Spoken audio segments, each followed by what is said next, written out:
Good evening. Good evening. Welcome.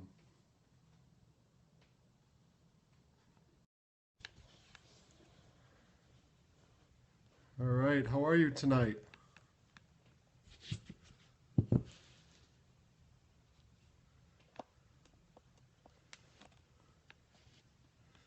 Let's set up here.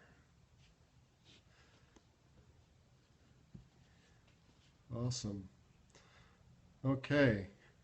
Yeah, I'm impressed that you've been joining the broadcasts. It's like 11 o'clock midnight your time.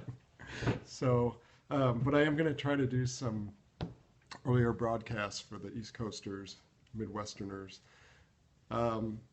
So welcome. My name is Mike Gelman. I am a career coach and author of Pipe Dreams, 7 Pipelines of Career Success. And we're going to talk about some more career myths tonight. If you want to see some of my previous broadcasts, you can go to my Facebook author page. So go to facebook.com/7 pipelines, the number 7 pipelines. So that's facebook.com/7 pipelines. And like my page, and you'll get notified as well of new broadcasts, stay up to date. And you can also go to mikegelman.com and for more information about me, or if you have questions, things of that nature. I've got a resource page with some additional information and articles, links to articles and stuff on there. And my book's available on Amazon. If you're curious, you can go to Amazon and check out some chapters and get a sense of that. But these broadcasts are really because I want to help people who are suffering in their careers and feeling stuck. So whether you're looking to change careers, or whether you are a strong performer trying to make it to the next level, or you just want to feel more fulfilled in your existing job, that's fine. We kind of have all comers there. Or if you're searching, maybe you're out of work and you're searching. So we've covered some ground. This is, I think, our 5th broadcast, and I'm going to pick up on some of the myths. I'm going to pick up on some new myths here that we didn't cover the other night. Let's see, what would be a good one here? So let's see. I've been pigeonholed or blacklisted. That's a good one. I received that a lot from many employees and clients that I work with. I work in a Fortune 500 company as well. I've worked in the nonprofit sector, government. I've worked in some different sectors. So let me know as you guys are joining in. Those of you that have joined in, kind of what size company and what industry you're in. And I can tailor some things that might be more applicable. But so many employees will come to me and feeling like they've been doing their job for a long time, perhaps, right, in the same position, and they feel that defines them, and that's how other people see them. So if they've been an accountant, they feel they have no way out of it. Or if they've been a administrative assistant.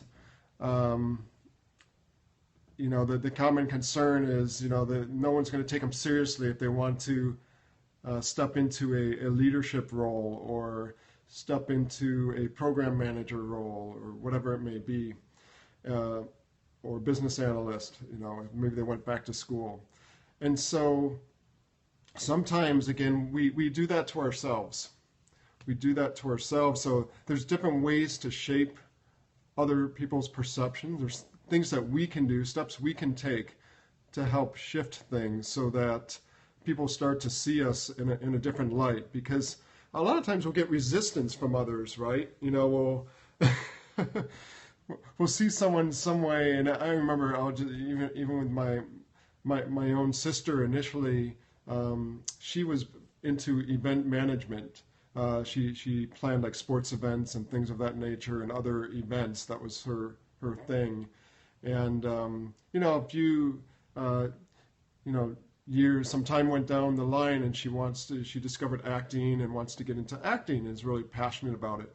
At first, I couldn't picture her that way because I'd never heard her talk about that before. She'd never really taken acting or acted. And so for me, I remember I resisted that idea initially. Not necessarily to her, but just internally, I was like, wow, that really? I couldn't see her in that way. Welcome, Thea. And so you have to remember that, if you've been kind of working at a job for a while or a certain area, people get used to that, and they kind of attach a certain persona, to you. And so you might have been thinking of this career change that you have in your head for a long time, but for them it may be the first time, right? So when you approach your boss and you say, I'd like to do this, to them it may seem out of left field. It may seem, especially if it's a dramatic change, right? So, if it's not a natural extension of work you've already been doing or talents you've already been displaying, then it's out of left field for them. And you may get some resistance there, or you may have some people discrediting, putting down your idea as just pie in the sky type of thing. And so what I invite you all to do, and what I tell my clients in this situation is, it's kind of like a farming process. You have to cultivate the new ideas and start broadcasting, in a sense, start letting people know, I really enjoy this. I'm passionate about this. This is kind of a new direction I'd like to take. Here's what I've been doing to prepare myself for this opportunity, should it come along. And so there's things that we can do to reshape that. And part of, part of it's through conversation, okay, through talking. Part of it's just through doing, right? So it's maybe just taking on an assignment that's outside of a regular area. So it could be something within your department that maybe your boss, nobody's stepped up, or people are overwhelmed these days. But if you're stepping up to take it on, you might get a raised eyebrow if it's outside of the normal thing that you would take on. But hey, not many people are going to turn down help. So if it's something you're passionate about. So you could take that on. You could also propose an idea. And if your boss, for example, says, well, I need you to really be doing this, if you're an admin assistant, for example, I really need you to be doing this, you can negotiate and say, well, as long as I get my work done in here, could I take 10% of my time to work on this particular project? And that can give you an opportunity to prove yourself. So that's an avenue. Another avenue is a committee of some sort, either at work or outside of work. So are you a member of any committees at work, or could you be a member of something, or could you volunteer to take the lead? And that gives you an avenue to demonstrate some other skills, perhaps some leadership skills, right? Perhaps some leadership skills. So I've seen many admin assistants, for example, in my company that will head up a committee, and quite honestly, many of them make great leaders. They're very well organized, they plan, they're very people-oriented, they know they're well connected within the company by virtue of their role. They're well connected, they know a lot of people. So they oftentimes have a lot of attributes of a good manager or leader. So don't discount yourself, number one. And number two, you can show people. You can show people. And so those are some things you can do there. Outside of work, volunteering for your favorite charity, serving on the board, or on, there's all kinds of ways, right, to participate. What do you guys volunteer? I'm just curious. What's near and dear to your heart? What kind of organizations? You don't have to name the organization. You can just say the type of nonprofit. But where do you volunteer? Where do you spend your time? Maybe you coach your kids' soccer team, or maybe you teach dance, or whatever it may be. So what are the things you do outside of work? And you can let people know about that, and things that allows them to see you in a different light. And when you share, this is what I really want, then you can start to get people behind you, and that's really key. I think I mentioned on one of my other broadcasts that success is a team sport. It works here. You would love to volunteer, but yeah, so you're feeling overloaded right now. Okay. Have you volunteered in the past? Eclipse? Have you volunteered in the past? I'm sure you have. So, oh, you haven't. You haven't. Oh, okay. Well, that's definitely an opportunity potentially if it fits in. At some point, you might have to negotiate your current workload, and I know it's not always easy to do that, but something to just keep on in your back pocket for you. And I know your situation was a little different with that. You were actually being encouraged to take on a particular promotion. So that's a myth. Being pigeonholed, it's not an end-all be-all, but you combine that with the other myth that I discussed the other evening. If you keep my head down and work hard, I'll get noticed for that next great opportunity. You combine it with the feeling of being pigeonholed. Well, usually you're not actively doing something that make the change. And so you look at some of the super celebrities out there. Your Madonnas and Lady Gagas and your Justin Bieber's. I'm not going to comment on them, whether I like them or not, but I will say they are masters at reinventing themselves. They're pretty darn good at reinventing themselves, aren't they? And so again, you can do the same thing. John Travolta, right? He reinvented himself. He had to come back for a while, and now he's kind of faded, and maybe he'll come back again. So again, it can be done, right? That's my point. It can be done, even if you've been doing something for a really long time. So let's see, what would be another one here? Oh, how about this one? There's a chosen few on the fast track. I hear that a lot. It's a chosen few. Sometimes it comes out in the form of, the boss has their favorites, or, there's favoritism, or there's nepotism, things like that. There's a chosen few on the fast track. What I have to say with regards to that is, sure, there's an element of truth to that sometimes, but it doesn't mean that you can't become one of those people on that fast track, right? And so I wouldn't count yourself out. There's things that, nepotism aside, those types of things, we know that goes on. I'm not talking about those circumstances there. But there's definitely ways that you can get yourself on that fast track, if you will, or at least notice. It's really about being visible. And, it's how you carry yourself. Last night I was talking about potential. That plays into this huge, right? What's your attitude? What's your aptitude? What capabilities are you demonstrating? And, do they know what your career interests are, what your aspirations are? And that feeds into this. That feeds into this. So something to keep in mind there. Again, some of those chosen few might not be interested. I can't tell you how many times with the succession planning process, the meetings I facilitate, sometimes there's a disconnect. They're talking about individuals and slotting them for these roles, and they want to develop in that way, but they haven't necessarily had the conversation with them. They haven't been explicit with them. Say, we see you kind of potentially moving into this type of role, and they may not be interested, quite honestly. They may view it as a punishment, right? More responsibility, in your case, Eclipse, less pay, right? So, something to keep in mind there. Something to keep in mind. So those are a couple there. Another myth. What are some of the reasons you believe they aren't interested? Oh, so the employee, what are some of the reasons? Well, in my conversations with them, Some of them lack the confidence, quite honestly. I'm not sure I could do that job, right?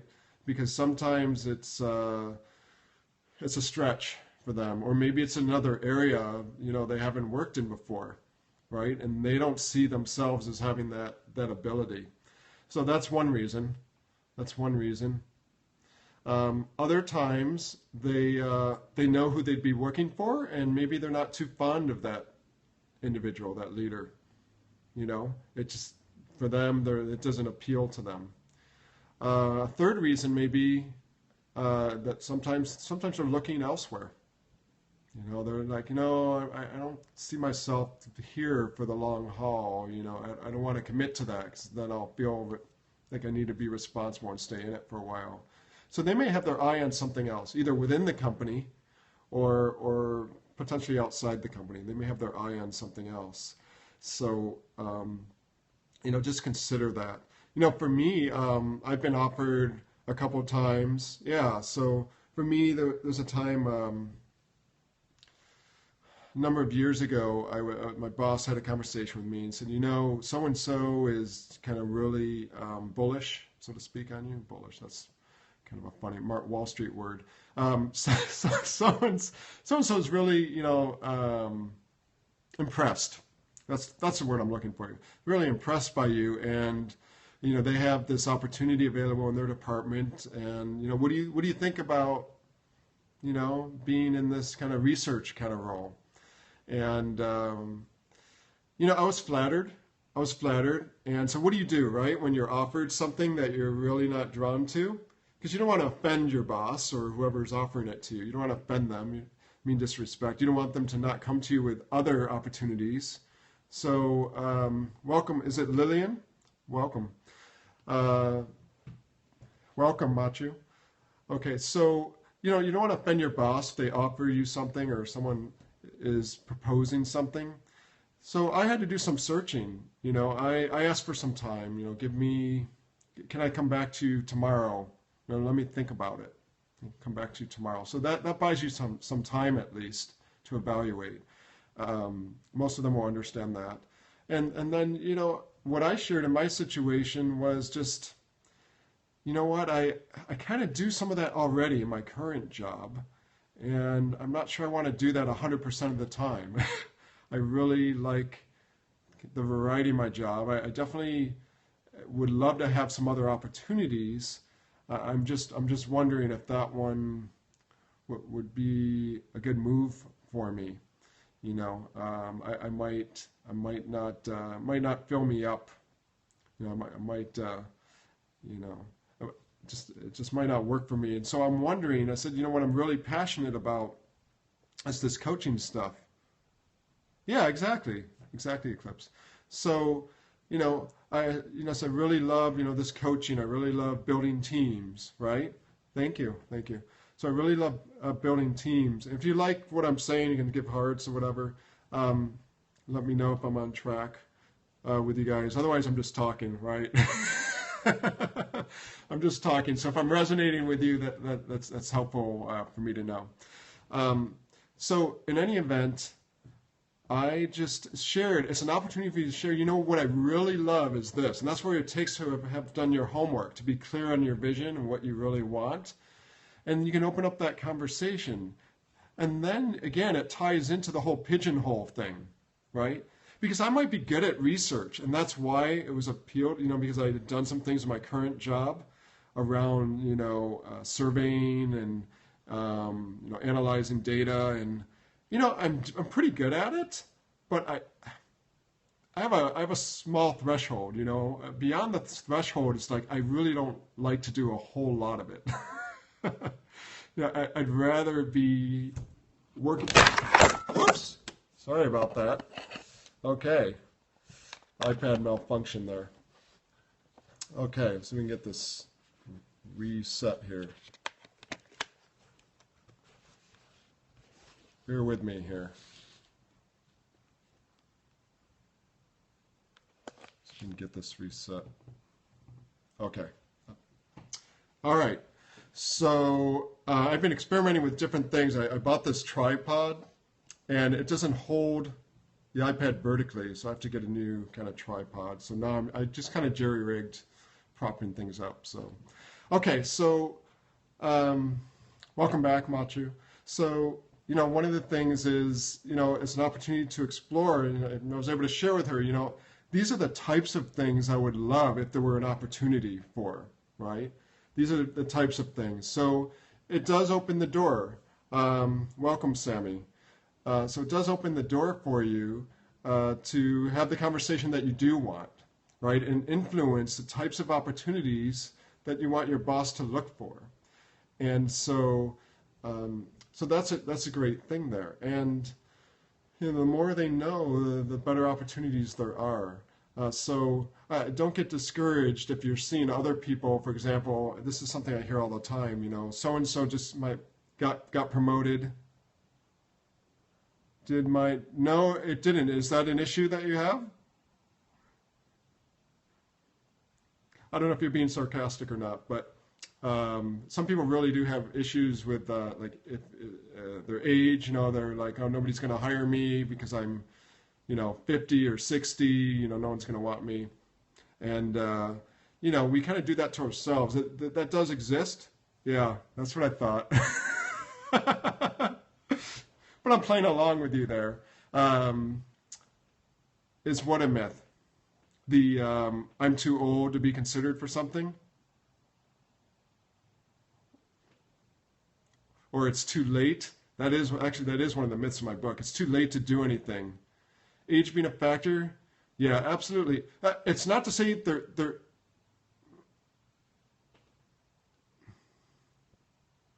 okay, pardon me there.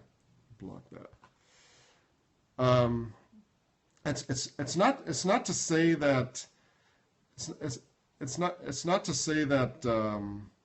it doesn't exist, right? There's definitely biases out there, but in my own organization, we've hired people, within the company and outside the company that are 50, maybe even 60, quite honestly, because there's a value that they bring. They have seasoning, they have judgment, and quite honestly, sometimes that's hard to come by with someone that's earlier in their career, maybe fresh minted degree. They don't have the experience yet, the seasoning. And so they bring other things. They bring fresh knowledge. They bring energy. They bring new ideas. So the new graduates, the 20-year-olds are they? They're taking over. Yeah, and some industries are different, right? Some industries are more youth-centric.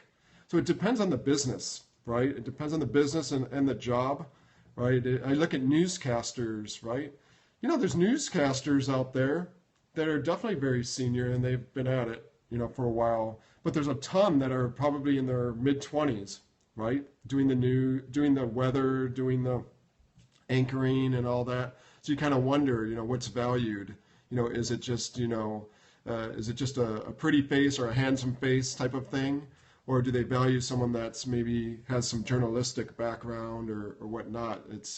So in the workplace, you just have to find what the match is for you and know what your value proposition is. And so when I work with people who are mid-career or later in their career, there's value. Sandcastle, welcome back. So there's value in being able to connect the dots for them. What is it that you're trying to achieve, maybe? I mean, you can't talk about this per se in the interview. They're not going to, you're welcome, they're not going to say you're too old. Unless they're really bad at interviewing, which is illegal, by the way. They're not allowed to bring up age, race, gender. If you're female, or even if you're male, they can't ask about kids. Do you have kids or whatever? They can't ask about. Those are all illegal interview questions, and there's some ways to handle those.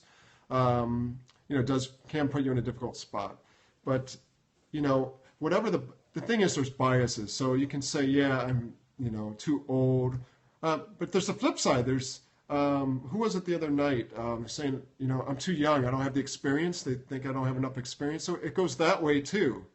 Reverse ageism. Too young, not enough experience. Yeah. There's always all kinds of excuses, right? And it's not to say that doesn't happen.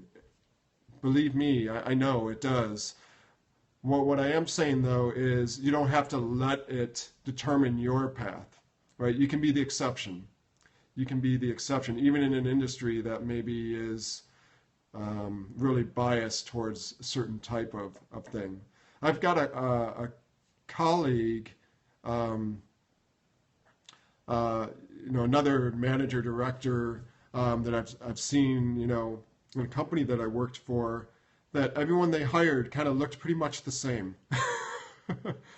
Pretty much the same. And it's like, you kind of turn your head after a while and you're thinking, that's very strange. That's very strange. They all have the same look, tall, skinny.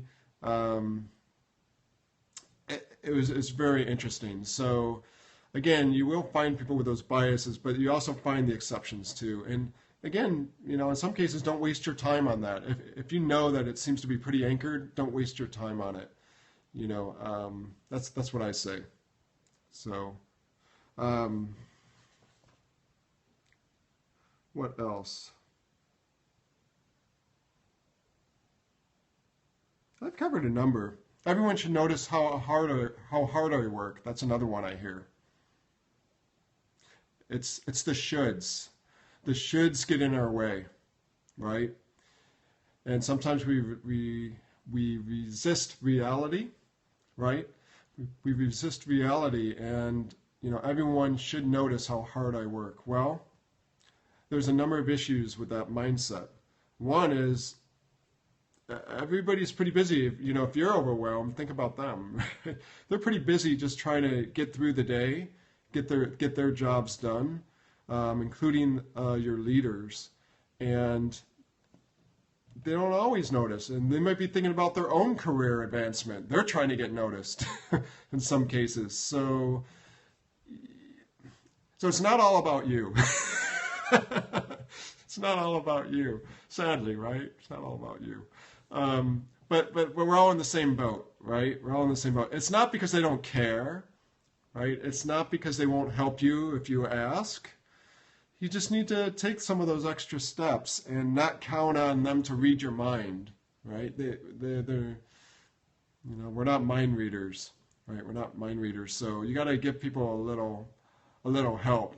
It's kind of like, if it's your birthday, but nobody knows it's your birthday, and you get mad at them for not saying happy birthday, but you never really let them know, or you didn't maybe kind of hint or remind them, right? Maybe if it's your best friend, they forget your birthday, or significant other, that's different. I'm not talking about that. If they know you. But again, you could be doing some great work and all, but everyone's consumed with theirs. So the shoulds can get in the way, and so I really invite you to let go of those shoulds and be your best advocate. And it doesn't mean going around boasting. Most of us don't appreciate someone who's just tooting their own horn in the sense of, look how great I am. But there's definitely ways to sell yourself without selling. I don't know if that makes sense. It's just through casual conversation, you can let them know you're working on such and such project. Just in conversation, people ask, "What are you up to? What's new?" Say, "Well, I'm working on this project. I just worked with this team, for example, last week, and I did a personality styles assessment with them, and what I really liked about, there were some good insights that they had, and I really liked how it went, and seems like they're going to turn the corner, whatever, right?" So I'm not selling. I'm not saying, "Hey, look what I did." I'm just responding to a question that they had. You're uncomfortable? Tell me what makes you feel uncomfortable with those. You're not the only one. Many people are uncomfortable with that. But why are you uncomfortable with that conversation? What makes you uncomfortable about it?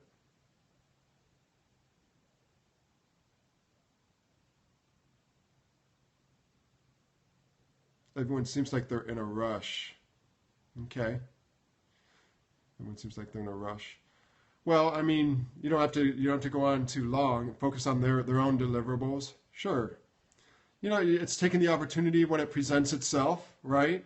What I'm not talking about is interrupting someone, so to speak, and saying, hey, I want to tell you about something, although you might during lunch, right? I don't know if you go to lunch with people or not. Sometimes we don't get lunch, right? We're working straight through. It takes practice. You have to find your own way. I'm sure you have your own style, but it takes practice. It takes practice and try different things out. They may be busy. Well, maybe there's something you can do to offer to help them. You can offer to help them with something. Hey, I've had this situation before.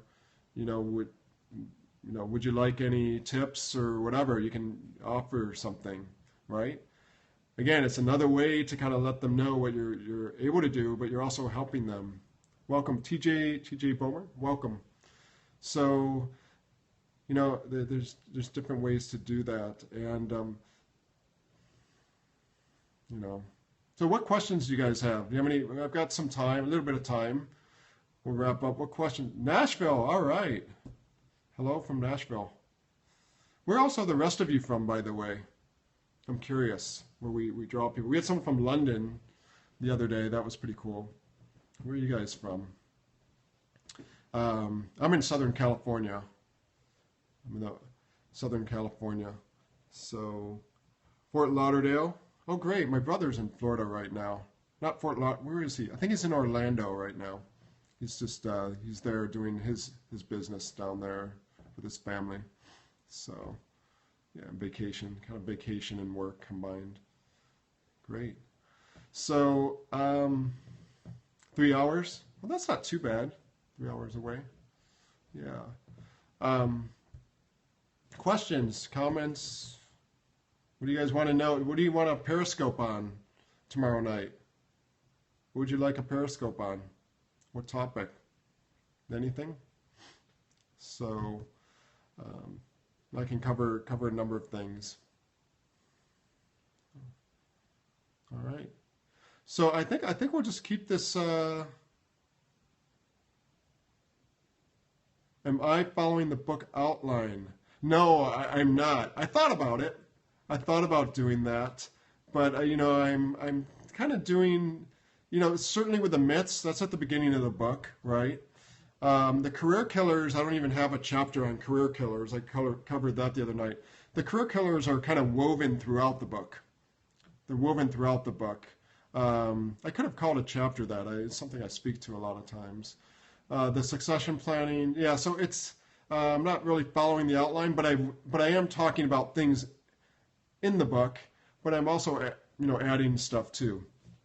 I'm adding some additional things. So you will see some things in the book, definitely, and some of the examples that I give.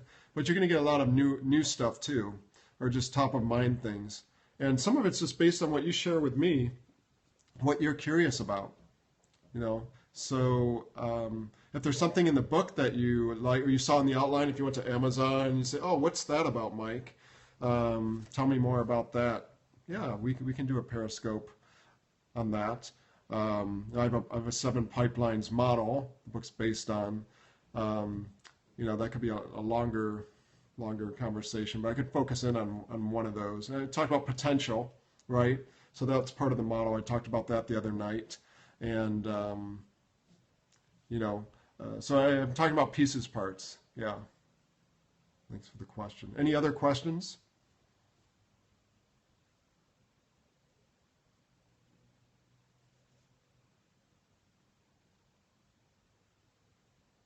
Nothing else? Okay. So, so I'm going to wrap it up for tonight. Again, make sure you follow me on Periscope. And okay, what am I talking? Well, I'm a career coach, so I'm talking about career success, and I help people get unstuck with their careers or change careers. And I'm the author of Pipe Dreams: 7 Pipelines of Career Success. And I'm doing this because I see people stuck all the time, and I like to help out. They needlessly suffer, and I love helping people reach their potential. I love helping. I get a lot of satisfaction out of that. So I'm experimenting with these periscopes, and yeah, that's just part of my role. That's my passion. So I have a career coaching practice kind of on the side, kind of a small one right now because I have a day job with the Fortune 500 company. I'm an organizational development consultant, if you will. So I manage a career coaching center for the company. And so I work with individuals and teams. I do group coaching as well around career development, helping people navigate around the career and manage their career more effectively, even just in their current job. So when people get promoted, which they have in my, people that are parts of my career groups, they stay. Some of them have stayed for 2 years now. It's amazing, right? So they're still getting value out of it, even though they've kind of gotten a new job that they were going for, because we cover topics like just how to deal with everyday situations in terms of managing your job or managing a situation where you've got a conflict with a coworker or boss or an etiquette issue. So we cover all kinds of stuff. And yeah, so if you have questions about pretty much anything in the workplace, I probably have an opinion on it. I might not be an expert at everything, but I'll let you know if I'm not. I'm not the type of person I'm not going to sell myself as something I'm not. So I will share that with you, and I can refer you to maybe some other resources there.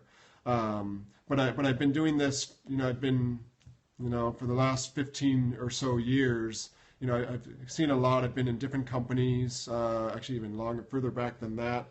So I've worked at some different places, so I've seen different environments, and so I'm happy to kind of share that with you. So that's what I do.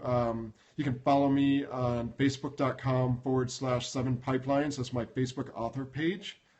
So /7pipelines, Facebook author page. And like it so you'll know. You had asked Eclipse, kind of when am I going to be on for future ones? I've been doing the like 9 o'clock Pacific time. I know that's late for East Coast. I often have long days. And usually I don't stop at home after work. I go to the gym or I go running. I'm a runner. And so usually by the time I finish running and, kind of clean up a bit, it's like 9 o'clock by then. So, but what I can do this weekend, actually, I think Friday, I'm probably going to be doing an earlier Periscope, like 5 o'clock, couple of beers. Yeah, relax. But so around 5 o'clock or so Pacific time, 8 o'clock Eastern, this Friday, somewhere between 5 and 6, I'm probably going to do a Periscope on Friday. Tomorrow night is probably going to be a later one again. It's probably going to be, let's see, it's probably closer to 9 again, 9 tomorrow night. But then Friday and this Saturday, probably do some earlier ones. So if you haven't enabled on your Periscope, enable to be notified when I'm live. That way you'll know too if you miss my post. I've been pretty good about posting when I'm going to be on in the evening, but I might get to a point where I'm like, maybe is that bothering people? I don't want to spam people in my network. I can definitely put it on the Facebook author page because that's definitely all business. But, you guys can give me feedback what works for you. I'm experimenting here, so I'm happy to try stuff out and see what works best. So with that, I think I'm just going to wrap it up for tonight, and that's great. Yeah, so there's some people I follow, and if I'm available, great. But I also recognize some people like to plan ahead and carve out some time, and so that's why I want to do my best to notify in advance. And at some point, it might be kind of same bat time, same bat channel. But my life isn't organized that way. So, yeah, I understand. You can watch the replay and whatnot. Some of the replays have been funky. You'll have to let me know. When I watch at my end, sometimes the browser makes a difference. Safari doesn't seem to work too well, but Chrome does. So I've noticed a difference in browsers. I don't know if you guys have, but I'm kind of learning this technology on those replays. So, okay, great. Yeah, I've had some frames kind of stuck on the opening frame, or if I pause for a second and try to replay, it just freezes. And I'm like, what's that about? But then I went to the Chrome browser and it played fine. So I'm not sure what's going on there. All right, so there you have it. So have a great evening, and I will be on again tomorrow, most likely closer to 9 tomorrow night, and then between 5 and 6 most likely on Friday. So that's the scoop, and feel free to message me if you have. It's playing better than my television I had in '65. Oh, that's good. That's good. I don't even. Well, actually, technically, I do have a television, but I don't watch television. So I'm doing this. This is the TV time for me, broadcasting. So in any event, and if I don't see you guys, I know it's Super Bowl weekend. So be curious. Maybe we can do something around. It is awesome, isn't it? It's astounding. It's just all in the last 5 years, even, right? It's astounding, the technology. It's total Star Trek stuff, and you know. I love that. So I need to catch up a little bit on the technology, though. I've fallen a little behind. So this is part of my effort. So all right. Well, good night. Thanks for joining, and keep reaching for your dreams. Keep reaching for your dreams. I'm there for you. Take care.